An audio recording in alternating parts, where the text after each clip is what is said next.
कल हमने बेटा जो अपना वीडियो था वो मैंने कल आपको खत्म कर दिया था पदार्थ की अवस्थाओं पर। पदार्थ की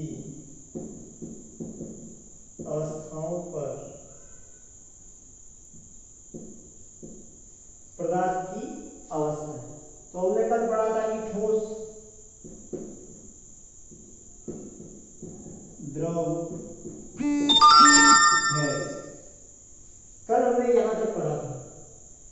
आज हम पढ़ रहे हैं कि क्या पदार्थ की अवस्थाएं एक दूसरे में परिवर्तित हो सकती है। क्या ठोस है वो द्रव में बदल सकता है, द्रव है जो गैस में बदल सकता है। तो क्या ये चीजें हो सकती है कि ठोस पदार्थ है वो द्रव में बदल सकता है, द्रव जो है वो गैस में बदल सकता है। क्या पदार्थ अपनी अवस्थाएं परिवर्तित कर सकता है? तो मेरा क्वेश्चन यहाँ पर ये है, क्या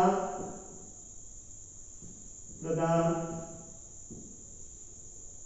अपनी अवस्था बदल सकता है? क्या पदार्थ अपनी अवस्थाएं बदल सकता है? हाँ।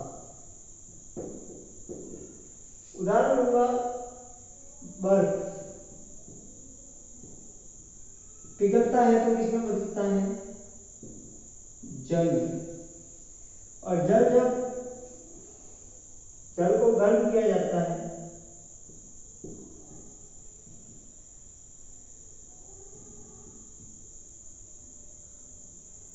पिघलता है तो, और गर्म करने पर क्या हो जाता है?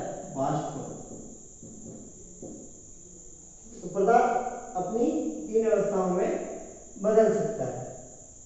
फिर अवस्था परिवर्तन को कौन कौन प्रभावित करता है? अवस्था परिवर्तन, ये जो अवस्थाएं परिवर्तित हो रही है, अवस्था परिवर्तन को प्रभावित करने वाली कारक। तो तापमान,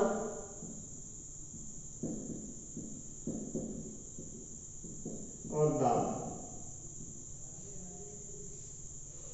अवस्था परिवर्तन को प्रभावित करने वाले कारक में सबसे इंपॉर्टेंट है तापमान और दूसरा है दाब। तो हम जानते हैं कि जब आप मान लीजिए कोई ठोस है, ये कोई ठोस है, ये इसके कण है,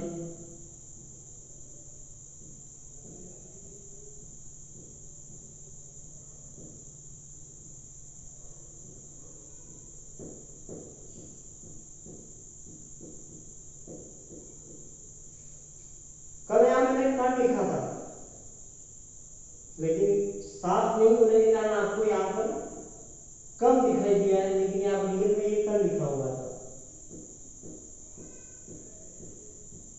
ठीक है, आप इसको जब गर्म करते हो,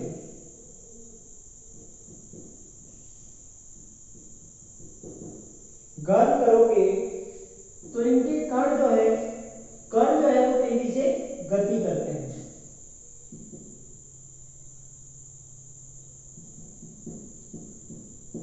ताप देने पर पदार्थ के कण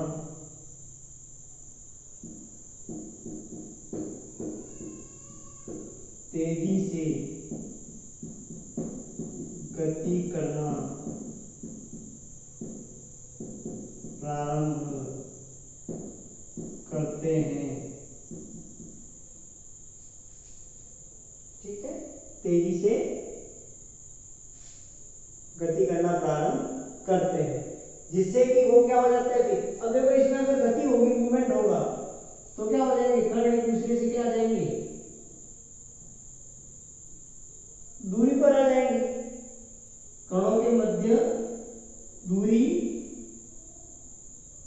बढ़ जाएगी।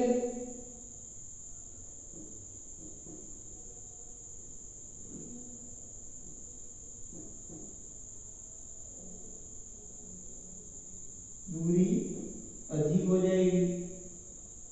ठीक है, तो दूरी अधिक हो जाएगी तो क्या हो जाएगा, ठोस द्रव में बदल गया, और इसको आपने गर्म कर दिया तो ये वाष्प में बदल जाएगा।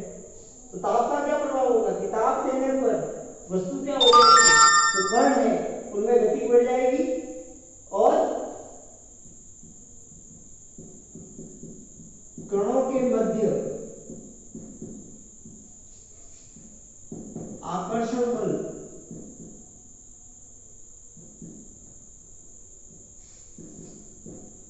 कम हो जाएगा। कणों के मध्य जो आकर्षण बल जो था, हमने पहले बात की थी कि आकर्षण बल जितना अधिक होगा कण उतने पास होंगे, कण जितने पास होंगे वस्तु उतनी ही ठोस होगी। लेकिन हमने ताप दिया तो कणों में गति होगी और कण एक दूसरे से दूर चले गए, तो आकर्षण बल क्या हो गया, कम हो गया। आकर्षण बल में क्या आई, कमी आई, तो जिस कारण से हम कह सकते हैं कि इसमें कमी आ जाएगी। एक वर्ड आता है बेटा गलनांक।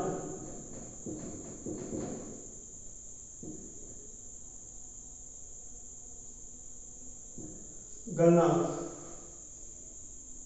आपने पढ़ा भी होगा, गलनांक।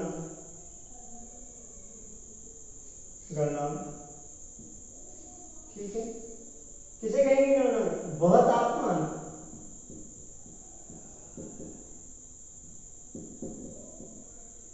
जिस पर कोई ठोस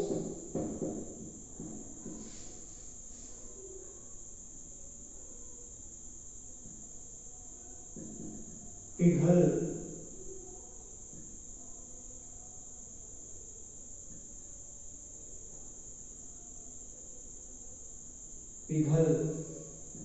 गल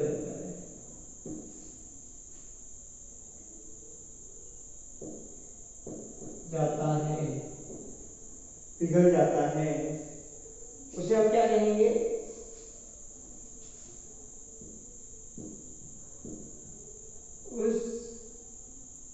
उसे गलनांक कहते हैं। उसे हम क्या कहेंगे, गलनांक कहते हैं। वह तापमान जिस पर कोई ठोस पिघल जाता है, गल जाता है, उसे हम गलनांक, उसे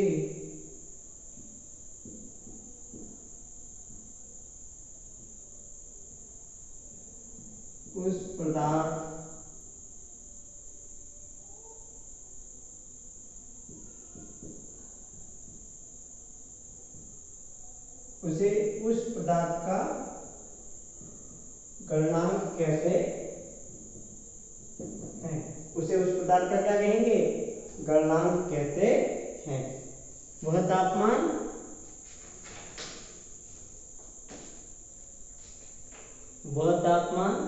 जिस पर द्रव पिघलकर द्रव अवस्था में बदल जाता है। वह तापमान जिस पर कोई ठोस पिघलकर गलकर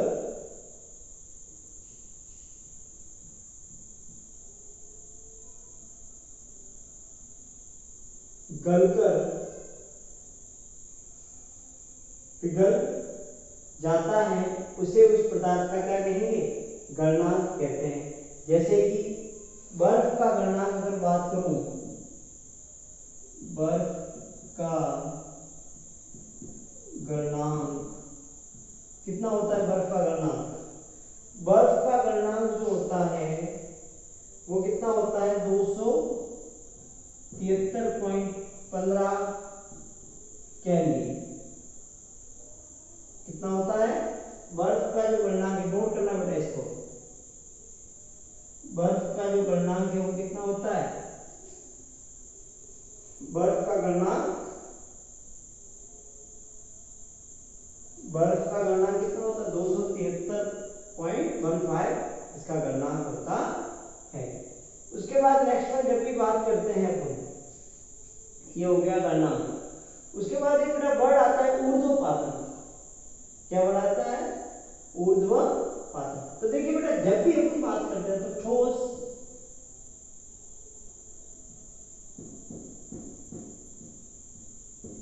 द्रव,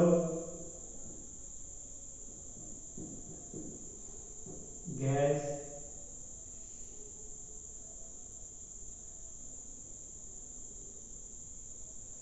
ऊष्मा देने पर क्या हो जाएगा? ये किसमें बदल जाएगा? द्रव में बदल जाएगा। और इसको गर्म करेंगे,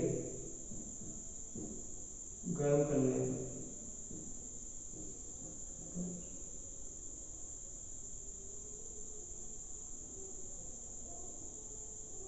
गर्म करने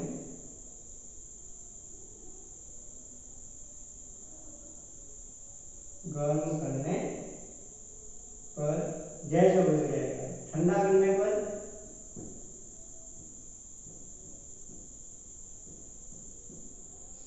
द्रव में, और वापस ठंडा करने पर वापस किसमें बदल जाएगा? ठोस में बदल जाता है। ठीक है, यहां तक हमने इसको पढ़ लिया। अब इससे ऊपर की बात करते हैं और भी।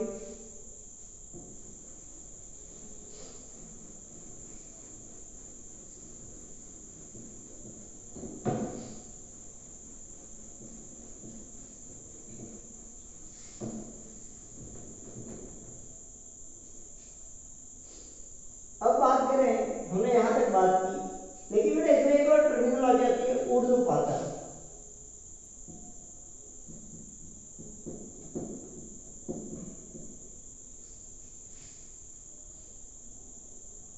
कुछ पदार्थ ऐसे होते हैं जो अपनी ठोस अवस्था से बिना द्रव अवस्था में बदले सीधे ही गैसीय अवस्था में बदल जाते हैं। देखो, जब कोई पदार्थ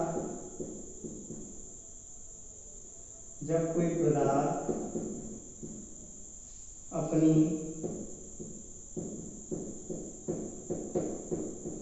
ठोस अवस्था से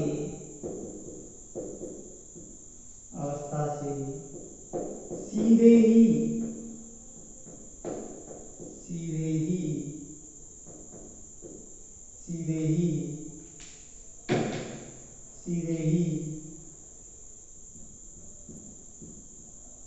गैस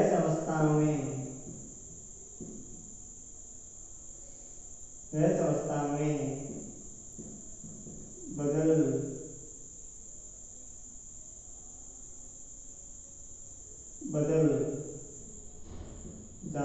है,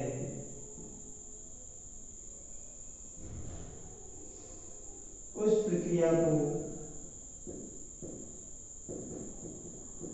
प्रक्रिया को ऊर्ध्वपातन कहते हैं।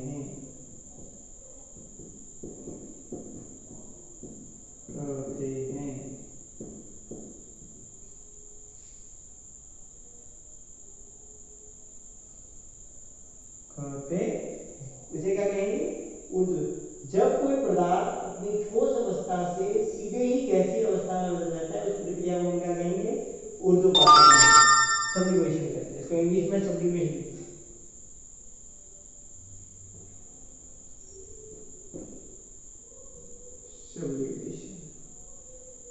इंग्लिश में इसको क्या कहते हैं? सब्लिमेशन कहते हैं। उदाहरण देखो इसकी, कपूर,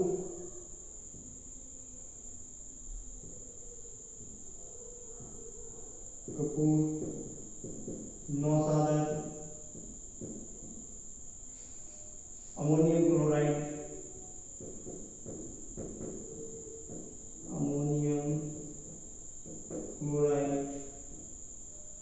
आदि। तो ये बेटा इसके सारे एग्जाम्पल है। तो देखो बेटा कैसे करते हैं।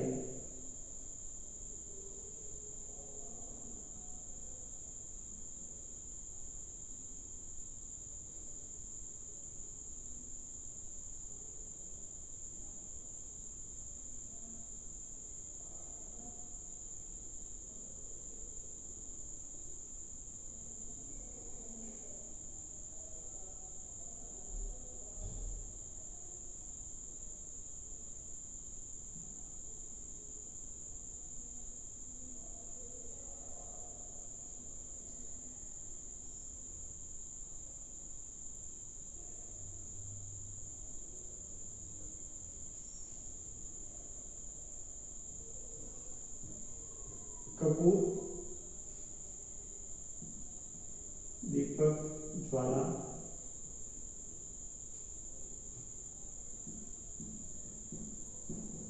ज्वाला, ठीक है, फलक, कीप, पेट,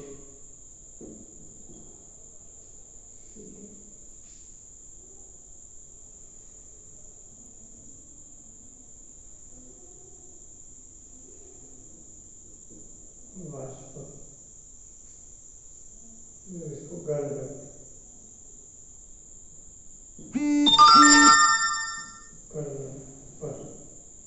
ठीक है। तो ये ऊर्ध्वपातन होता है, इसको हम सब्लिमेशन कहते हैं, ऊर्ध्वपातन, ठीक है। उसके बाद नेक्स्ट में जब हम करते हैं इसको दाब का प्रभाव,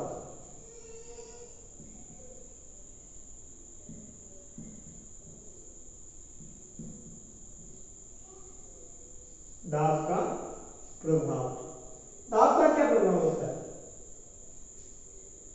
एक आपको एग्जांपल बताता हूं इसका।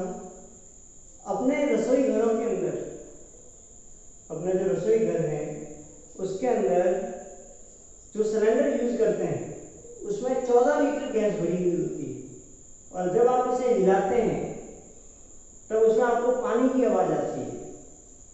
तो इस कंडीशन के अंदर, जब ये जो कंडीशन है इसमें यही होता है कि सिलेंडर के अंदर बहुत ही ज्यादा दाब पर उस गैस को भरी जाती है, जिसके कारण वो अपनी द्रव अवस्था में बदल जाती है, द्रव अवस्था में बदल जाती है।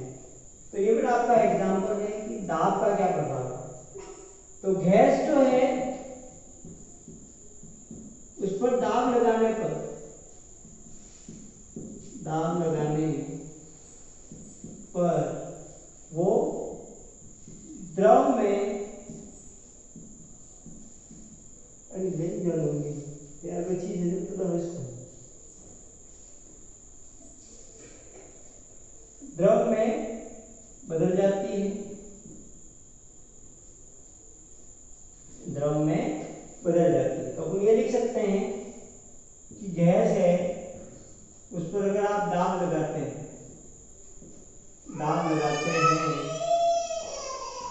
तो द्रव में बदल जाता है, और द्रव पर भी अगर दाब लगाते हैं, उसको जमाते हैं, तो उसको हम क्या करेंगे, वो ठोस में बदल जाता है। जमाने पर वो किस में बदल जाएगा, ठोस में बदल जाता है।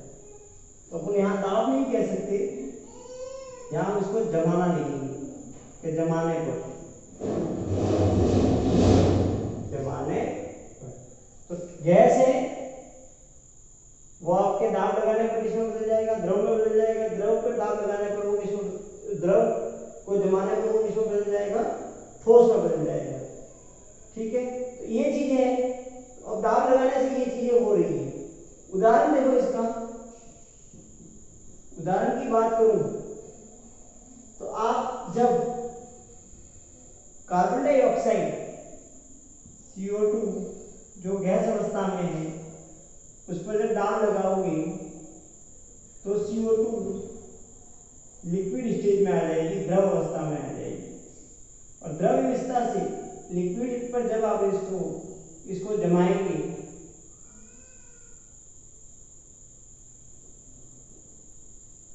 जमाने पर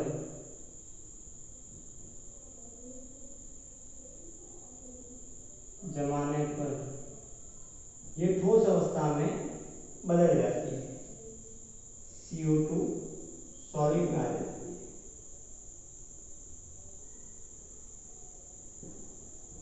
ठोस, द्रव, गैस, ठीक है। तो ये बेटा आपके ठोस, द्रव और गैस में रह जाती है। अब ये हमने बात, दूसरा एग्जांपल अगर मैं बात करूं,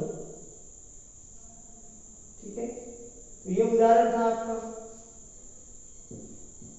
उदाहरण, ठीक है, ये आपका उदाहरण था।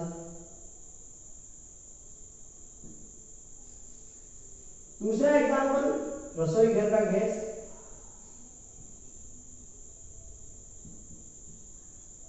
रसोई घर का गैस सिलेंडर,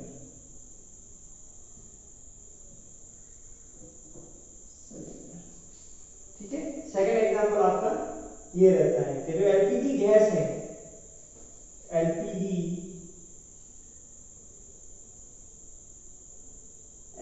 जो गैस है, गैस स्टेज के अंदर दाब के साथ जब भरते हैं तो द्रव अवस्था में आ जाता है, द्रवित एलपीजी, ठीक है। तो बेटा ये आपके एक नॉर्मल टेस्ट है कि दाब का क्या प्रभाव है, ठोस का क्या प्रभाव, दाब का क्या प्रभाव है, ठीक है। तो यहां तक हमने इसको पढ़ा। अब हम बात करते हैं नेक्स्ट वाष्पीकरण। चलिए वाष्पीकरण हम कल स्टार्ट करेंगे, आज आप इतना अच्छे से पढ़ लेना, और कहीं अगर कोई समस्या आती है तो आप मुझे बता देना, ठीक है।